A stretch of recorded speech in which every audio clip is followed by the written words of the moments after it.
8mm Lebel.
Two hits.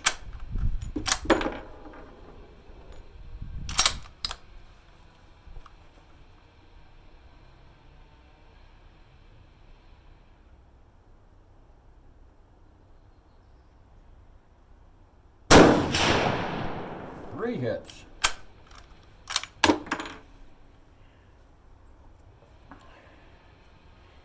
It's an 8mm Lebel cartridge, and it's the Berthier rifle. It's actually a Berthier Carbine. It's been a little bit sporterized. The gentleman who brought it home from Second World War desired to have a nice lightweight carbine to go deer hunting, and very effective at that it is. Lightweight gun is brutal. It's 6.5 pounds, so firing a 8mm bullet weighing 170 grains tells you something when it goes off. But as you can see, it's quite accurate. That's a 100-yard gong down there. Those are 10-inch gongs, and it whacks them with authority. So let's talk a little bit more about this nice carbine. We'll see you back at the house. I gotta fire just a couple more shots here.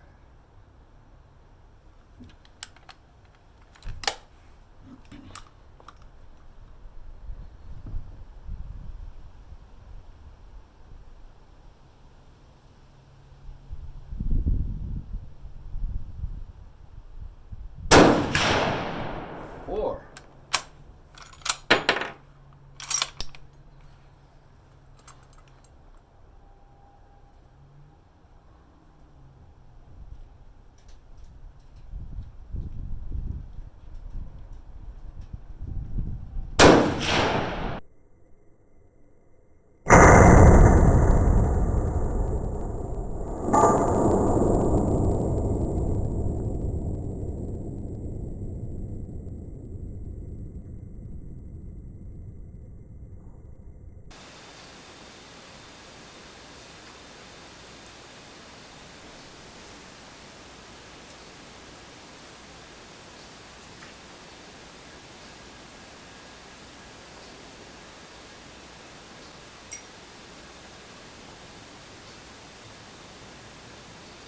Welcome back.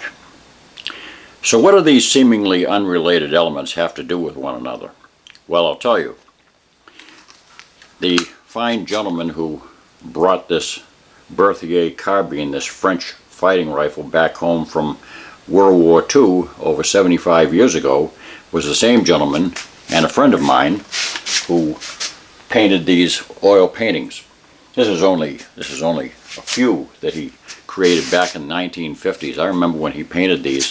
In fact, I remember distinctly that I fell in love with this picture here when I was only about 7 years old, and I asked him if I could have it, and he he kind of withheld it from me for a little while. I think he was teasing me, but one day he just gave it to me. He says, "This is for you." He says, "I hope you enjoy it." Well, I always have. It's always been up, and I'll always remember the gentleman who painted that. He's been gone now since about 1987. His name was John Butt. He came from Newfoundland heritage, Canadian, American all the way. He was an older man when he went to Normandy in World War II, and you know, it's fitting right now that in only a few days, in about 9 days or so, we'll be commemorating the 75th anniversary of the Normandy Allied landing in June 6th of 1944, which basically brought the war to an end within a year. Now, Mr. Butt, he had a terrific life. He had a terrific history. He as you can see, he became a very accomplished amateur artist. I'm not aware of any that he sold. He painted hundreds and hundreds of paintings, but to my knowledge, he really never went into it professionally. It was just something he liked to do to pass the time. He was always behind his canvas, or he was painting his house, or he was building cabinets, or he was a terrific. In fact, he one time he spent an entire summer building a camping trailer to bring his family camping, and I mean from the ground up, you know, axles and the whole works. So he was very, very handy. He was a firefighter, and when he retired, he was a lieutenant commanding the fire department in his city. And in fact, at one time, until my grandfather's death, he served under my grandfather as a firefighter in that same city. So I remember him for a particular reason, is because, you know, I have a great recollection of growing up in the 50s, and one of my fondest recollections was the dads were everywhere, and they were so dedicated to the kids around them, to their families and to their sons and daughters and everything, and they really cherished the home life. And they also were terrific examples. You know, everything that I had to work with growing up came from them and from the example which they gave. And though my dad would have been too young to have served in World War II, he was only 16 years of age when World War II came to an end. But most of the kids that I grew up with, their fathers had served in World War II, whether they had served in the Pacific Theater or in the European Theater. And they were the most wonderful role models. I can recall at least a half a dozen, and to a man, every single one of them, they loved guns. They loved going out shooting. They loved to teach kids how to shoot, and they were terrific. They were terrific at passing along traditions which they had grown up with. And it was a different era, and I've said this before, you know, guns did not have the sort of, they did not have the sort of aura that they have right now. And I say that with an unfortunate slant, because guns in those days, to speak of guns was a relaxed thing. People had guns in their living room, behind glass doors, you know, so that everybody could admire them.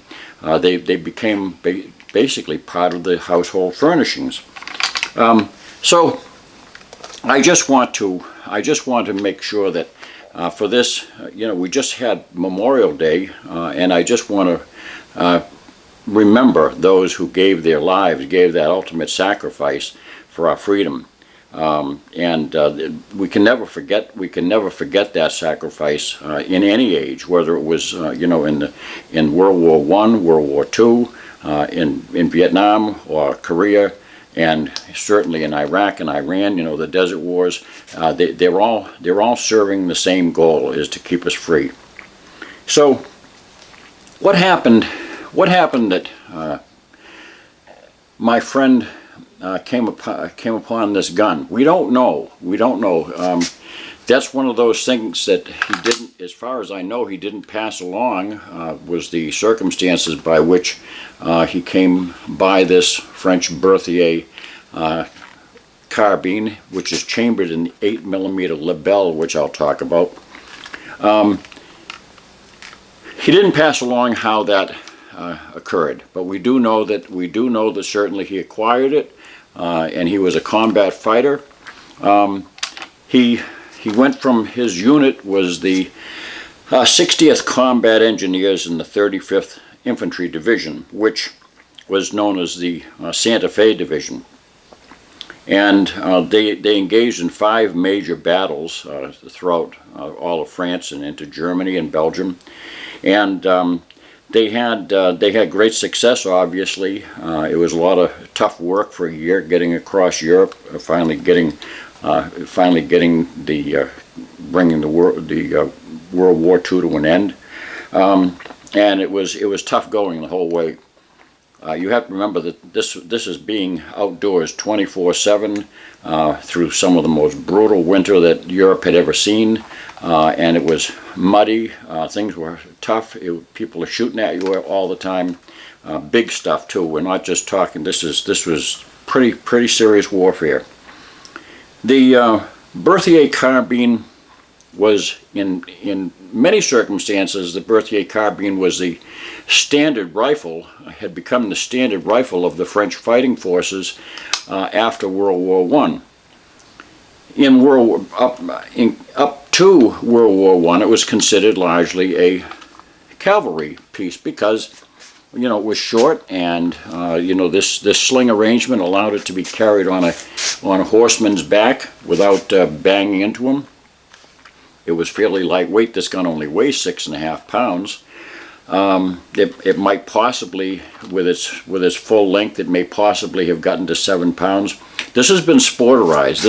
This was cut down from approximately, the lower stock was cut down from approximately this far and brought back to here, basically, so that he could use it as a deer rifle, and which he used it successfully for. And it also meant that the front barrel band was removed, which had a stacking post on the end, a stacking rod. To stack arms meant three rifles could be stacked together in a pyramidal, like a teepee fashion, around the camp. So that was a tradition that many military forces used throughout the years. But that stacking rod was removed, and you know, it was of no necessity for a sporting rifle. Let me stop there for a moment and just explain something. I know a lot of you are probably gritting your teeth saying, you know, why did they butcher those guns, those nice collectible firearms? Well, we have to go back to 75 years ago, not even 75 years. If you go back only 35 or 40 years, these were considered, for the most part, virtually worthless on the open market. If you walked into a store to trade one of these in to a dealer, you'd be lucky if he'd give you $15 or $20 for it. He might do that just to keep your friendship, but he's probably not gonna give you much for it, and he really didn't want it because nobody would buy it. There were a few collectors out there who had, you know, that admired military firearms, and, you know, acquired them, and they were the ones that kept them and kept them as is in many cases, so that they now have actual collector value. But for the first 25 or so years after these were brought back home from Europe, all these guns, whether they were Mausers or Mannlicher Carcanos or, you know, these Berthiers, no matter what they were, nobody really considered them to have any value, but they did have great value as a sporting firearm. And so a lot of them, the great majority of them, were sporterized before they went out hunting. And it only made sense because, you know, to carry around a heavy, you know, basically an army gun with a long barrel, a lot of them were chopped down. Sometimes, you know, 8mm Mausers were rechambered to 6mm, I should say 8mm 06s, which basically meant that they could chamber a 30-06 cartridge into an 8mm bore. So that was the reason why so many of these guns were sporterized. It was a matter of practical necessity. When a gun cost, you know, 2.5 weeks of salary, that was a very practical consideration. I'll talk a little bit about this particular gun, the Berthier Carbine. It was largely made by, there were different armories that made it, but the two principal armories that made it were Saint Etienne in France, and the other one was Chateau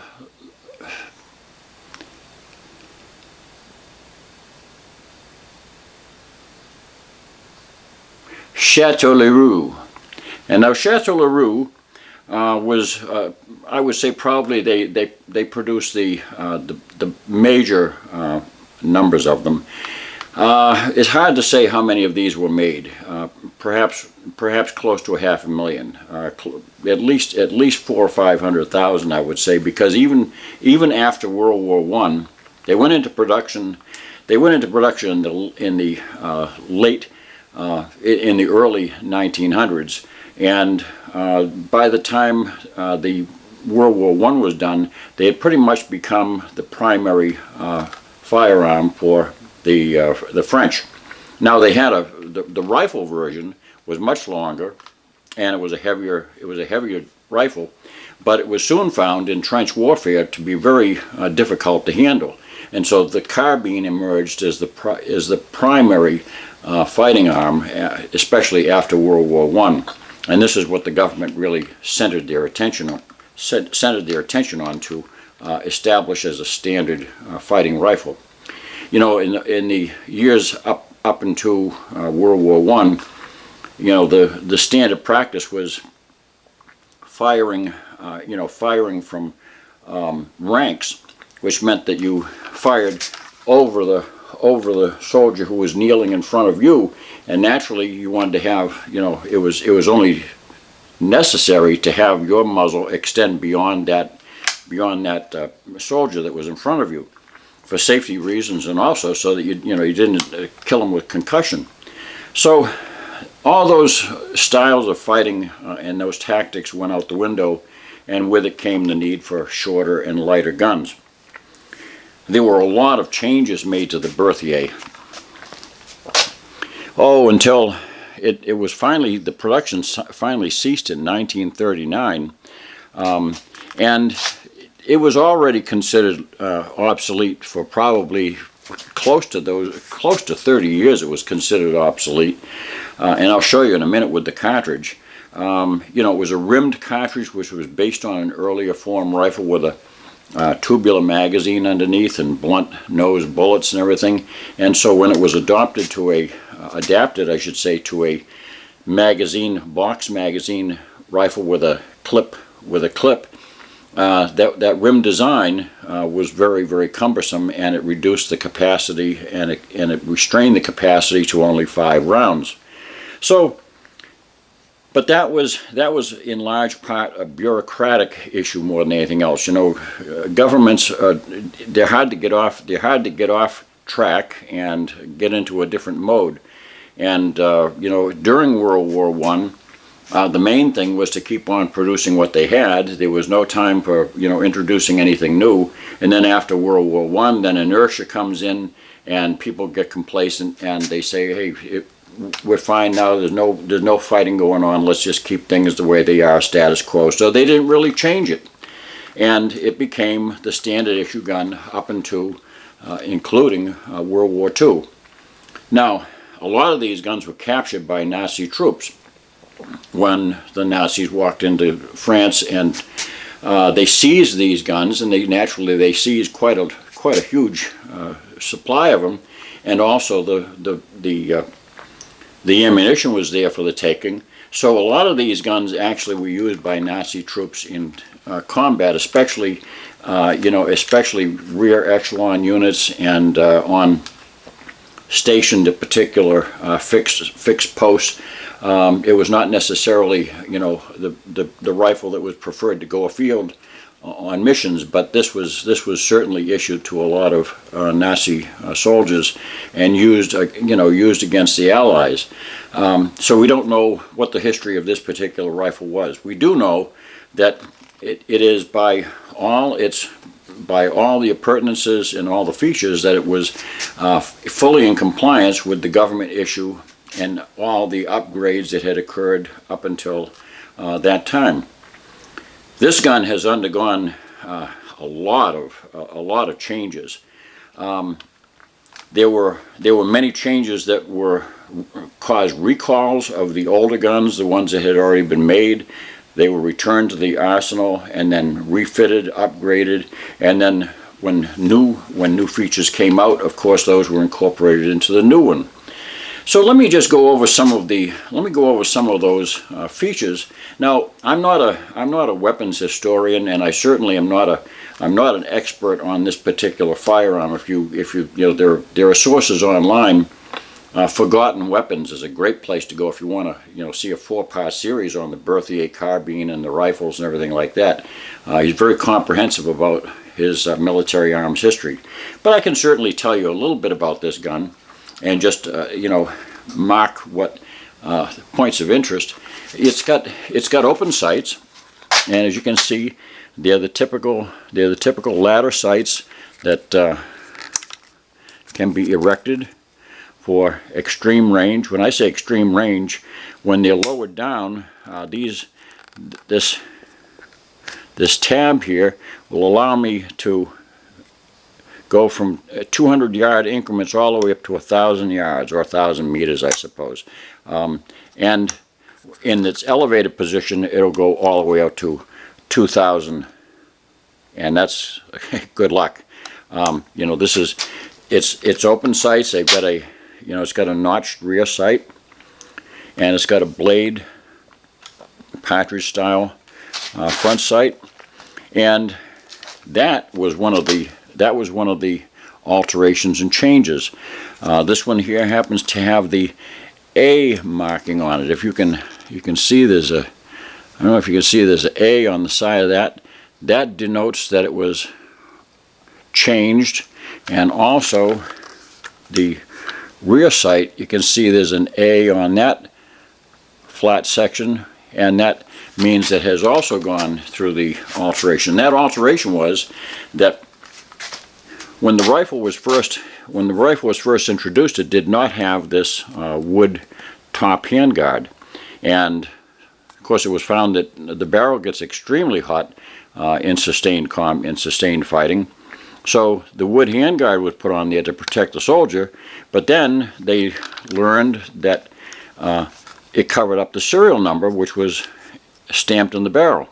Well, for a while, that serial number was moved back here to the receiver, but then that was found to be a cumbersome thing to do. So rather than doing that, they found that the easiest thing to do was to just simply carve out a piece of that handguard, and some of them were retrofitted that way, and some of them were simply made like that from the get-go. This one here also has, when that handguard was included, it almost obscured the rear sight entirely. The rear sight was barely peeking up over the handguard and made sighting very, very difficult. So the guns were all recalled to the arsenal, and they were refitted with the entire rear sight was removed, and it was a thicker, higher one was installed, and the same with the front sight. That was altered to raise it in concert with that heightened rear sight. That's one of the changes.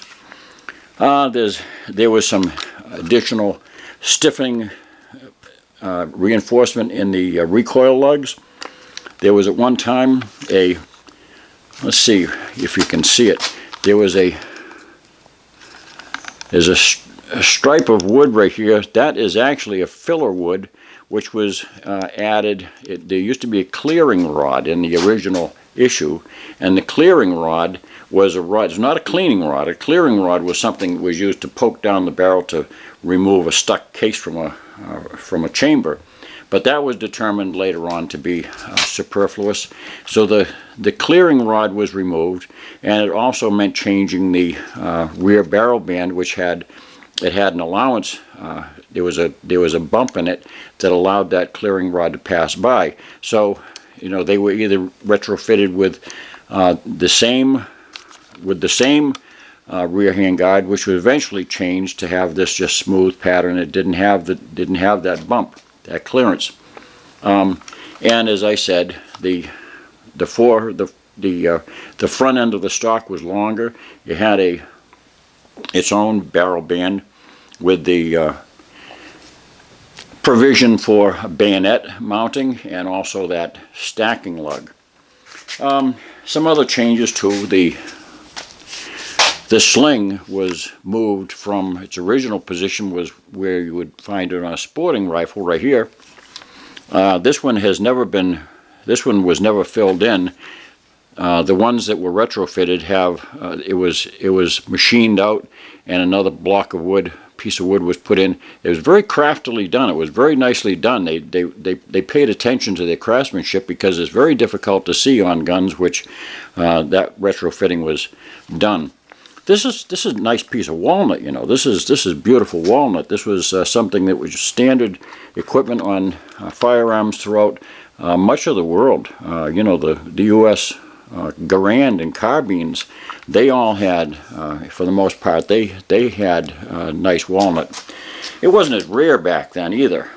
And the other change was the rifle went from being a 3-shot rifle to a 5-shot rifle by the addition of this lowered magazine box. Now, the magazine box went through a couple of changes too. The original magazine box had an opening at the bottom, and that opening allowed the stripper clip, and I'll show you, not the stripper clip, but the end block clip. It allowed the end block clip to pass by and drop out after the firing of the last shot. And when you stuffed a new magazine, when you stuffed a new clip into the magazine box. But that was soon found to be naturally inviting for dirt and mud, so this spring hatch door was added, and these finger grooves were incorporated so that you could get your fingers around it. So there were a lot of little features like that changed, and most notably, the biggest change of all was the change to the ball N cartridge, and you can see there's an N stamped in this receiver, and it's also too on the barrel, and that designates the improved higher pressure cartridge. And if you have a Berthier carbine that does not have that N stamp, it's not safe to fire that with standard 8mm Lebel ammunition. That's if you have a Lebel rifle. This is not a simple rifle to take down. It's not a complicated rifle to take down, but I should say it's not simple in the field. It's something which is a little bit difficult design to break down for field stripping. The French were among the world's foremost gun designers. You know, when John Browning took his leave from Winchester and went to work, he went to work for Fabrique Nationale, the French arms builder. The French are very noted for innovative design. The only reason why this gun didn't receive improvement, as I say, was bureaucratic reluctance. It had nothing to do with their inability on their part to make fine firearms and to upgrade it. Now, this particular rifle is marked on the side model of 1907-15, and you can see it also has this nicely engraved, it says Sonkantenzusa. Now, that was an independent outsourced resource for receivers, and they made receivers that were sent to Chateau Leroux for the building when the guns were being built. So Chateau Leroux did not build all their receivers. They outsourced and marketed out some to Sonkantenzusa, which made these receivers. So this one was made with all the incorporated features. Most of the design changes were entirely incorporated and done with by the time that ball N engraving was placed upon it. This particular gun has got a terrific barrel. The bore is mirror bright. Mr. Butt knew exactly what he was doing when he picked this gun to go home with, because this is no piece of junk. As you can see, I was able to strike that gong regularly with it at 100 yards. It was a 10-inch square gong at 100 yards, and you know, I'm standing on my hind legs from a bench. This shoots very, very nicely. I'm having a difficult time. It's obsolete ammo. I'm going to show you the ammo now.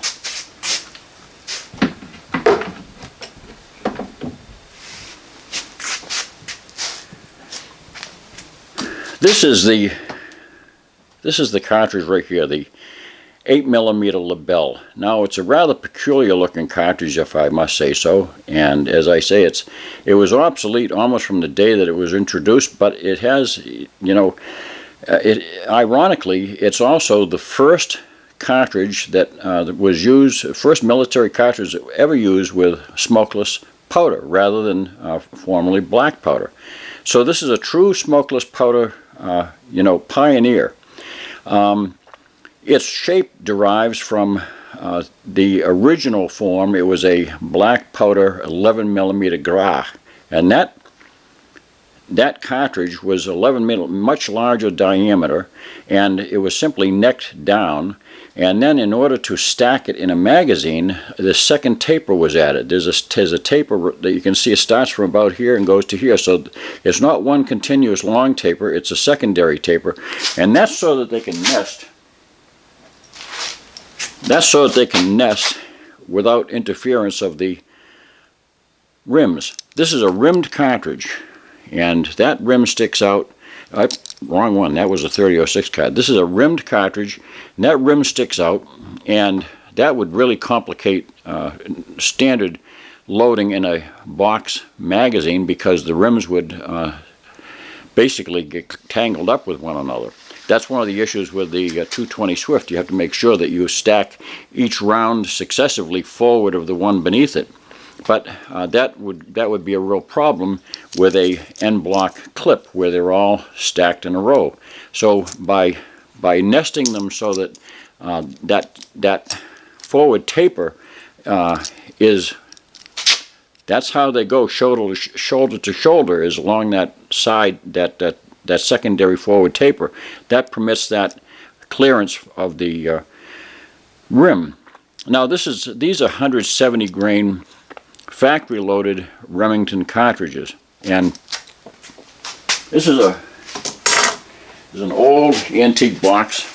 I don't know, probably goes back to the 50s, I would imagine, because as far as I know, Mr. Butt didn't take this hunting into the 60s, so this probably dates back to the early 50s, and that would be consistent with this type of packaging. You can see clean bore means that they were really pressing that issue in those days, that they had departed from corrosive primers. That was a big deal, and that term remained on their cartons for a long, long time. Remington's history with this rifle is rather interesting, and is the primary reason for the existence of that ammunition. Remington made, under contract, Remington made a substantial number of these Berthier rifles for the French government. However, when they submitted the final product, after they had produced all these firearms, when they submitted the final product to France, it was found that they didn't meet the French specifications, because the sights were not calibrated the way the French needed them to be calibrated. They were incorrectly, interpreted from the drawings or whatever happened. But the French refused to accept the Remington-produced firearms. Remington ended up basically eating them, and any that don't have, if they say Remington arms on the side instead of Chateau Leroux or this Constanzuza or Saint Etienne, if they have Remington on the side, they will not have a serial number, because the serial number was going to be placed on by the French arsenals. Well, anyway, this left Remington in kind of a quandary, because they had all these firearms now, and they had to figure out what to do with them because no other country wanted them. They put them on the open market for sporting purposes, and in so doing, they had to produce ammunition for the customers. So this ammunition persisted on the market only to about, I would say, about 1964, 65 or so, when it was finally, I could be wrong, but these were not in standard production much beyond that point. So it's very difficult to get ammo for them. Recently,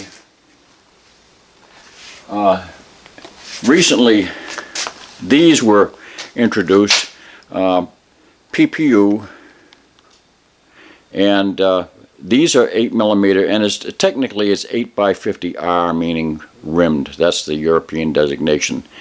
8x50mm R rim. So these are made in Serbia. They're 200 grain. This particular load is a 200 grain bruiser. Well, I'll tell you what, this one here really whacked her. They're pretty accurate, and the only thing I'm finding out is that I've experienced several pierced primers, and I don't like that at all. Pierced primers are very destructive to a rifle. That hot gas coming back can erode the firing pin, and it can also actually cut into the bolt. So, you know, it might be advisable to reload those before they're even fired, to pull the bullets and to put a new primer in. And they certainly could be recharged with the same exact charge again. That's no problem. Whatever powder is being used, just reload them. But I would prefer to replace the primers, because those are obviously thin primer cups that are not standing up. I've had no such issue whatsoever with any of the Remington primers, and I've done a lot of reloading with this cartridge, and I've had no issues with Winchester primers as well. That brings up a point. This is not something which is easy to find reloading data for. As a matter of fact, there's virtually no reloading data for it anymore. If you can even find reloading data for it, it typically comes with powders which are no longer even being produced. You know, like High-Vel 2. High-Vel 2 has been discontinued since 1964 or 65. So, you know, all the data, even if you can find it, it's of no particular value. Now, that leads me to the problem of basically having to very, very cautiously approach, you know, loading data using cartridges of typical loading density, of loading size. And this is a very strong gun. This is not a weak gun by any means. The French didn't produce weak firearms. So, and I'll show you how this is made. But the capacity of the cartridge is amazing. It actually, Remington's data for that, matter of fact, goes to let me get my old. This is the old Remington literature for it. Their factory produced ammo, this 170 grain soft point, 8mm soft point, is listed at 2640. Now, I don't think that this rifle here is delivering 2640. I'm not getting anywhere near that with this carbine length barrel, because I'm using right now 4064 powder, which is I consider a little bit too slow for this this carbine length barrel. I'm going to be trying a different powder at some point and working it up cautiously.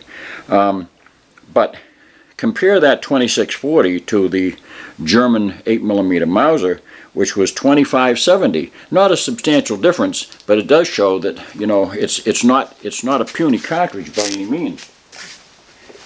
And so you say, well, gee, it looks like an awful short cartridge. Well, it is. It's here's a 3006. Here's a regular 3006 case alongside the Lebel. So you say, well, it's a lot bigger. Well, not really, because if you look at the head dimensions, The head dimension on the Berthier, the Lebel, is much larger. Now, granted, some of that is rim size, but if you look at the actual base of the cartridge, by volume, this is stunning. This actually it shocked me. I filled this 3006 case right up to the very brim with fine ball powder, which just basically for for volumetric comparison. I filled it right up to the brim with fine ball powder, and I poured that fine ball powder into an empty 8mm Lebel case, and I still had a 1/16 of an inch remaining that did not come to the top of the case. So this case is by volume actually larger than the 3006 case. So, like I say, this is a powerhouse of a cartridge if it's judiciously loaded and all due care is given. So I can't go giving out any loading data, and I certainly can't give you any guidance in that regard. If you have one of these things, I would probably recommend that you just simply purchase the available factory ammunition and be cautious to watch for that issue with pierced primers. If it occurred with this rifle, this carbine, it certainly could occur with others. So let's step over to the bench, and I'll take this beautiful artwork down and get it out of the way, and we'll take the gun apart and show you how it works.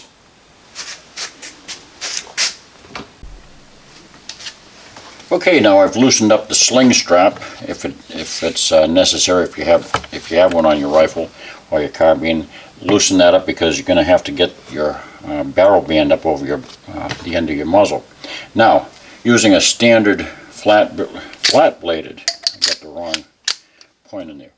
Using a standard flat bladed screwdriver, first of all, go to the top of the bolt.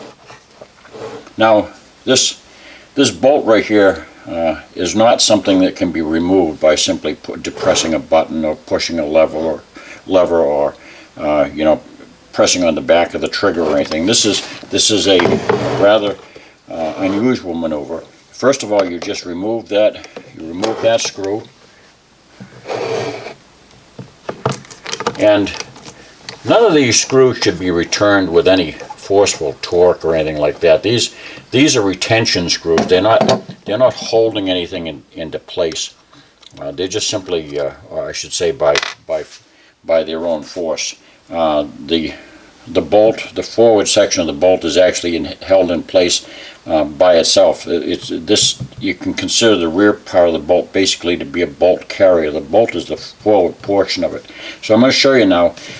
You move your bolt now to the rear, and you'll see the locking lugs appear, and within this larger raceway right here, you need to turn that bolt, turn it, and you can see there's a tab here that appears. You want to turn it so that tab appears, and once that tab, the rounded section of that tab has cleared this block, now you can pull your bolt to the rear, and if you need to use some sort of pressure, that's fine. You can pull the bolt to the rear, and simply comes right off, and that leaves your bolt sitting there. Now, if you have any difficulty turning that bolt, it might be seized up with carbon or something, you can just simply take the blade of your screwdriver and push on that, push on it while it's in the receiver, and that'll turn it. And this can be lubricated with LSA in order to keep it free, something that doesn't seize up when it encounters heat. And the bolt does not need to be. The bolt can be further stripped down. There's this end of the bolt right here. This caulking piece is basically a very short engagement point. It's a claw, and that claw basically turns around and is pulled off the firing pin. But in order to do that, you've got to push down. You've got to push down on a guarded surface like a piece of plywood or something, and force that firing pin to relieve tension on that cocking piece. You turn the cocking piece and remove it. I'm not going to do it today. There's absolutely no need for me to do it. And the bolt can be completely cleaned by simply immersing it in, as I've been doing with so many firearms, just simply immersing it in a solution of plain and simple mineral spirits. That's all, just mineral spirits. No ballistol. Certainly ballistol doesn't do a thing for cleaning and lubricating. Just plain mineral spirits. Now that has been done, there's a couple of other engagement points that seem a little bit complicated when you first look at this gun. This here is a cross pin. It's a screw that serves as a cross pin that links the lower trigger the trigger housing to the receiver. So that needs to be removed. We'll take that out. Now there's some friction on here. There's some frictional tension because these are very closely mated surfaces, very precision oriented machine work done here. The French did a marvelous job of preserving the integrity of this gun every time they did something new. Now you can take a plastic, or I can use a wooden wedge here to pry that screw out, because like I say, that's causing pressure on that trigger housing. So I'll put that you can see it's got a point on the end, and that I'll put that in my cleaning basket. Now the next screw to take out is the rear of the trigger guard. Remove that. And again, all these screws, when you return them, you just simply put them back in with normal pressure. Do not use, you don't have to have a torque gauge or anything like that. Just when the screw stops turning, stop turning. That's my guiding rule. When the screw stops turning, stop turning. Now, at this point, this forward screw up here has nothing to do with taking the gun down. We're just simply going to pull the trigger guard and the entire trigger mechanism out as a unit, just like that. Very, very heavy-duty construction. This thing is made to last through decades and decades. It should be very, very lightly lubricated, if any, because any lubrication that gets into this that's unnecessary. There's nothing here to lubricate. Anything that's just a drop of lubrication to protect the pins from any rust or anything like that. This black that you see is actually railroad lacquer. That was incorporated rather late into its production history. But that was found to be advantageous over other types of metal protection and over standard bluing. So they took a clue from the railroad industry and used a lacquer on it, which is very durable and lasts a long time. It does wear off after a while, but you can see the detail here. This is not a spring. This is 1, 2, 3. There's about 5 parts to the spring if you count the pins and the screw. So it's a very complex. Spring system for just elevating that cartridge through the magazine box. And again, with the trigger mechanism, that's a very, very highly, if I could use the term dignified, way of doing a spring.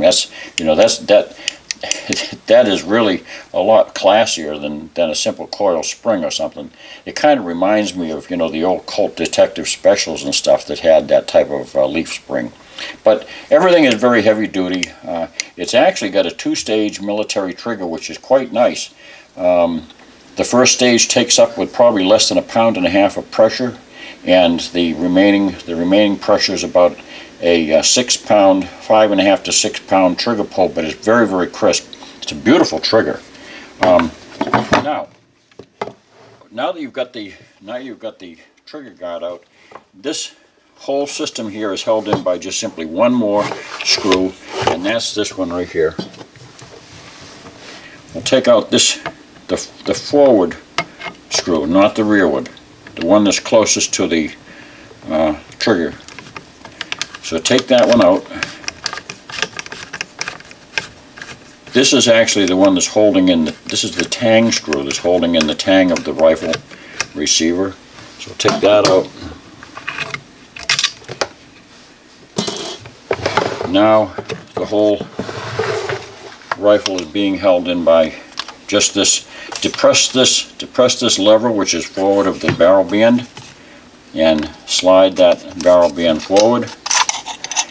And now you can remove that right off the end of the rifle. Remove the receiver, just like that.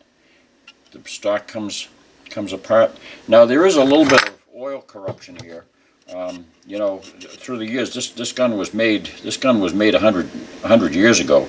So you know, there's a little bit of oil corruption here, but the wood is still solid and still dense, and there's no signs of cracking or any kind of serious damage from oil. But again, every time I talk about guns, I can't stress enough: oil and guns do not mix. A wipe down with oil for protection is not oiling a gun. You don't have to lubricate a gun with oil. That's a very destructive thing, and it causes malfunctions of firearms mechanically. Okay, now a little bit of care has to be used here, taking the handguard off. This sight, first of all, elevate the ladder so that it's up and out of the way. Carefully lift this up, slide the wood out from underneath this retention ring here, this handguard ring.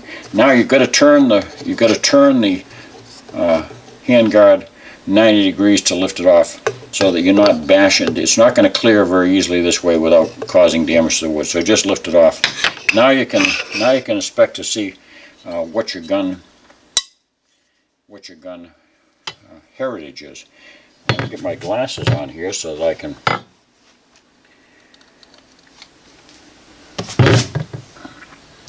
Here's the serial number, and now here you've got the different manufacturing stamps, and I'm certainly not an expert in all the different manufacturing stamps, but there's